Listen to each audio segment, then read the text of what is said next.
Tiga. Assalamualaikum warahmatullahi wabarakatuh. Waalaikumsalam warahmatullahi wabarakatuh. Puji syukur marilah sama-sama kita ucapkan kehadiran Allah Subhanahu wa taala karena pada kesempatan ini kita telah diberikan kesehatan dan kesempatan untuk menjalankan kegiatan rutinitas kita yaitu komunitas belajar setiap hari Sabtu. Sebelumnya Ibu mengucapkan terima kasih kepada ibu-ibu semuanya yang telah berkenan hadir pada kesempatan ini untuk menjalankan kegiatan kita sebagaimana biasanya sesuai dengan agenda. Nah, ibu-ibu semuanya, sesuai yang kita rencanakan bahwa pada kesempatan ini kita akan membahas tentang pengelolaan kinerja sebagaimana yang sudah ibu-ibu rencanakan di PMM. Nah, silakan sekarang ibu-ibu membuka PMM masing-masing. Di sini kalau Bu Ika lihat, teman-teman semuanya sudah merencanakan RHK. Di sini kalau dilihat sesuai dengan rekomendasi dari rapor pendidikan kita bahwa kita lemahnya di mutu ya Bapak Ibu ya. Ibu-ibu, jadi di sini kita mengambil rencananya yaitu meningkatkan praktek aktivitas kognitif yang berfokus pada aktivitas interaktif. Nah, untuk targetnya di sini kalau dilihat target yang ibu-ibu pilih adalah tingkat upaya pembelajaran yang memfasilitasi kolaborasi dan komunikasi antara peserta didik untuk peningkatan efektivitas pembelajaran. Nah, kalau dilihat dari indikator yang ibu-ibu pilih, apakah semuanya kita memilih indikator yang sama, ibu-ibu? Iya. Sama semuanya. Ya, kalau seandainya sama semuanya tidak masalah. Yang penting di sini kita memahami bahwa target yang kita pilih ini nanti yang akan diobservasi. Nah, kalau dilihat indikatornya ibu-ibu, kita memilih tingkat upaya pembelajaran yang memfasilitasi kolaborasi dan komunikasi. Jadi nanti ketika ibu mengobservasi ke dalam kelas, terlihat hendaknya kolaborasi dan komunikasi antar siswa. Nah, kira-kira kegiatan pembelajaran kita seperti apa nanti ibu-ibu yang memfasilitasi kolaborasi ini? Diskusi. Iya, betul sekali. Jadi nanti ketika Bu Ika melihat ke dalam kelas, hendaknya ada diskusi kelompok nantinya, nampak diskusi kelompok. Nah, dalam diskusi kelompok itu hendaknya nanti ibu-ibu memfasilitasi bahwa kelompok kita itu jangan hendaknya yang homogen ya ibu-ibu ya. Homogen ini maksudnya sama, yang pandai sama-sama pandai, yang bodoh sama-sama bodoh, jangan hendaknya seperti itu.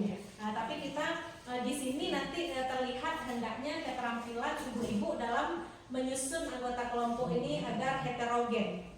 Jadi supaya kelompoknya nanti aktif. Kemudian setelah nanti ibu-ibu kemudian kalau seandainya berkelompok tentunya ibu-ibu harus menyusun LKPD yang ada untuk siswa supaya nanti terlihat kerja kelompok itu seperti apa.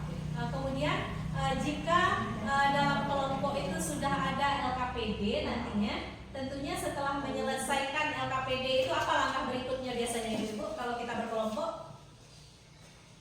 Kalau sudah selesai siswa mengerjakan tugas kelompok, apa lagi yang dilakukan biasanya? Iya, menampilkan hasil kerja kelompok di depan. Nah, di sini hendaknya terlihat juga nanti keterampilan siswa kita ketika nanti menyampaikan hasil kerja kelompok. Ini keterampilan berbicaranya nanti. Jadi diharapkan dengan bekerja sama, ketika mereka bekerja sama dalam kelompok itu nanti hendaknya nampak, kolaborasi mereka. Jadi tidak hanya satu orang saja yang bekerja. Jadi usahakan membuat LKPD itu yang membuat semua siswa dalam kelompok tersebut bekerja. Kemudian ketika melaporkan ke depan itu hendaknya berbicaranya itu benar-benar dilatih kemampuan berbicaranya. Jangan hendaknya kita mendapati siswa kita itu pasif saja seperti yang dikatakan oleh Bu Ice tadi ya Bu Ice ya. Jadi guru saja yang berbicara sementara anaknya diam saja. Jadi kita harapkan di sana nanti keaktifan siswa kita hendaknya nampak kolaborasi mereka bekerja dalam kelompok, kemudian nampak pula keaktifan mereka ketika ke depan nanti mempresentasikan hasil kerja tersebut. Nah, jadi dari situ nanti terlihat hendaknya peningkatan efektivitas pembelajaran kita. Jadi kita berusaha supaya keluar dari zona yang biasanya. Kalau biasanya kita kan guru menerangkan, siswa menerima saja. Jangan hendaknya seperti itu. Kita usahakan berpusat kepada siswa. siswa lagi, jangan berpusat kepada guru pembelajaran kita. Nah, untuk itu ada beberapa target yang Bu Ika harapkan ibu-ibu semuanya nanti menyediakan ini, karena target ini nanti yang akan kita nilai untuk observasi. Nah, jadi silakan Bapak Ibu lihat, ini target yang akan dinilai. Jadi poin-poin ini kalau seandainya ada yang kurang dipahami, silakan akan kita bahas hari ini di sini supaya kita sama-sama melaksanakan kegiatan ini nantinya terarah. Silakan dilihat ibu-ibu, mulai dari poin perencanaan. Ibu-ibu tentunya harus membuat dulu perencanaan apa nanti yang akan dibahas ketika diskusi, ketika observasi, kemudian bagaimana jalan kegiatannya, kemudian media apa yang digunakan. Nah, di sini karena kita semuanya sudah ikut pembatik ini ibu-ibu, jadi kita harapkan nanti kita menggunakan media yang ada hubungan dengan TIK minimal 1, ya.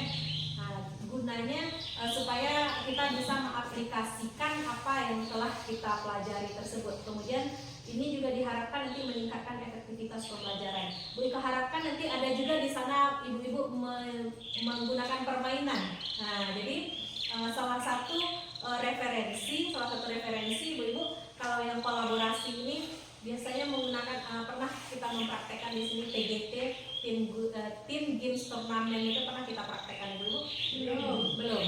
Nah, jadi bisa nanti kita coba praktekkan itu karena itu berkelompok. Jadi terlihat kolaborasi nanti itu kita gunakan nanti ketika asesmen.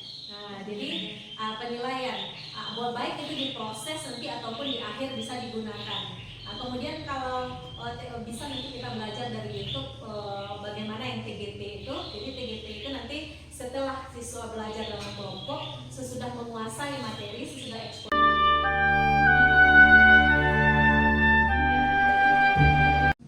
Guru memfasilitasi kegiatan pembelajaran yang memberi peran pada semua peserta didik.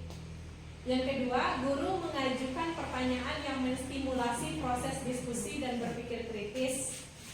Guru memfasilitasi terjadinya diskusi kelompok yang interaktif, kritis, dan inklusif. Nah, boleh masing-masing apa yang mau diisikan di sini? Yang memberi peran pada semua peserta didik.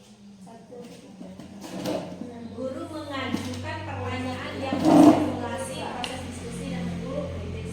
Ini kan kita target berlaku itu 1 atau 2. Pilihan kita. Kalau melihat kepada yang tahun kemarin kita kan disuruh memilih 1, minimal 1, gitu kan. Jadi boleh 1, boleh 2, boleh 3. Tergantung kesanggupan kita. Yang penting dipilih minimal 1. Silakan mana yang kalau Bu In mana Bu In? Kalau yang pertama memfasilitasi kegiatan pembelajaran yang memberi peran kepada semua peserta didik. Kalau yang kedua mengajukan pertanyaan yang menstimulasi proses diskusi dan berpikir kritis. Yang 1 nomor 2. Kalau yang nomor 3 memfasilitasi terjadinya diskusi kelompok yang interaktif, kritis dan inklusif. Nomor 3 ini boleh. Berarti ini nanti diskusi kelompok ini ya. Jadi fasilitasinya untuk kelompok yang di akhir kelompok. interaktif, Kalau ini kan kolaborasi ya, Iya, boleh. checklist yang nomor 3. Jadi kalau seandainya ibu-ibu pilih nomor 3, apa upaya yang akan dilakukan untuk mencapai target tersebut? Nah, kalau ibu-ibu bingung apa upayanya, cek rubrik observasi ini. Nah, ini nampak rubrik observasi di atas ibu. Kita ulang lagi ya. Nah, nih. Nah, bisa ya. Nah, ini kita lanjutkan. Nah, ini aktivitas interaktif, cek rubrik. Kalau bingung apa yang akan lakukan. Nah, ini dia. Kalau indikator ketiga yang ibu pilih, berarti ini kan, berarti perilaku yang dianjurkan, guru memotivasi peserta didik untuk menyampaikan pendapat secara terbuka. Jadi nanti murid itu memang nampaknya menyampaikan pendapat nanti ketika diskusi itu. Kemudian guru mengajukan pertanyaan yang memicu terjadinya diskusi kelompok. Jadi agennya pertanyaan supaya aktifnya berdiskusi gitu. Guru berkeliling kelas untuk memberikan bimbingan pada kelompok dan berdiskusi. Jadi IKU harus nampak nanti ketika observasi. Ketika ibu kamu observasi, nampak guru melakukan yang 3. Yang tidak boleh, guru hanya duduk di depan dan membiarkan kelompok diskusi sendiri. Itu tidak boleh. Kemudian guru membiarkan peserta didik membentuk kelompok sendiri sesuka hatinya. Tidak boleh. Guru mengabaikan atau melarang perbedaan pendapat. Tidak boleh berbeda-beda. Tidak boleh. Harus boleh berbeda pendapat. Jadi keterampilan ibu-ibu menyusun kelompok itu nanti misalnya boleh menghitung 1, 2, 3, 1, 2, 3, kelompok 3, 1, 2, 3, atau ada lo cara Wak Beko untuk menyusun kelompok tuh. Cabutlah bisa misalnya, atau tembak-tembak dor, akan banyak macam cara menyusun kelompok tuh nanti, atau berdasarkan kesukaan misalnya. Ada misalnya makanan kesukaan atau apalah. Yang kelompok bakso sama bakso, kelompok mie sama mie, kelompok boleh. Itu keterampilan kita menyusun kelompok lagi nanti. Jadi awak tidak boleh menyediakan murid itu yang menyusun kelompoknya sendiri dong. Harus awak yang menyusun kelompok itu dengan cara yang kreatif. Itu nanti masuk juga ke penilaian. Kemudian, jadi perilaku yang dianjurkan boleh copy paste saja ibu-ibu. Copy. Jadi sebelum Ctrl C saya mengerti dulu untuk keluar. Kemudian pastikan di sini. Ctrl V. Selesainya. Guru memotivasi peserta didik untuk menyampaikan pendapat secara terbuka. Guru mengajukan pertanyaan yang memicu terjadinya diskusi kelompok. Guru berkeliling kelas untuk memberikan itu. Oke ibu-ibu. Sekarang kita sepakati dulu tanggal berapa kita akan melaksanakan observasi ini. Jenjang kita jenjang SD. Mata pelajarannya apa? Kelasnya, Bu In kelas 2 ya Bu In? Rencananya nanti mata pelajarannya apa Bu In?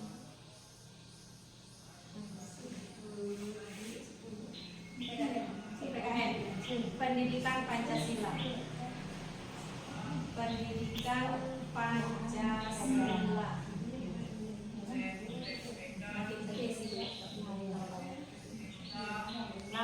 Kemudian jamnya jam berapa Bu In? Pertama. Berarti jam 8.00 sampai pukul 8.00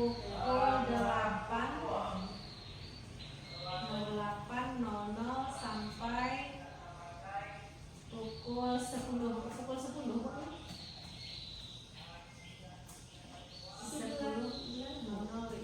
Kita usahakan di bulan September ya. Kita apa dulu? Iko nanti ibu-ibu kan ngeluna dolai RPP apa ngeluna dolai kok. Jadi RPP sama seperti yang tahun kemarin 10 MB. Kemudian kalau kan hari lulus kok kita sepakati ini hari dulu.